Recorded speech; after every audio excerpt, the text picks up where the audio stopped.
честь вашей работе, товарищи. От имени Коммунистической партии Словакии и в частности от имени коммунистов города Кошице благодарим вас за хорошую работу средств массовой информации, за ваше сотрудничество в распространении информации и идей работнического и коммунистического движения в мире. Прежде всего, благодарю вас за принципиальную позицию и моральную поддержку, которую нам предоставляете.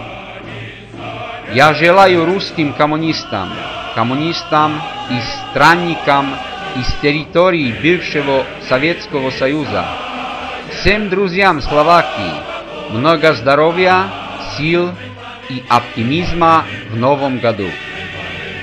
Поздравляю с Новым годом!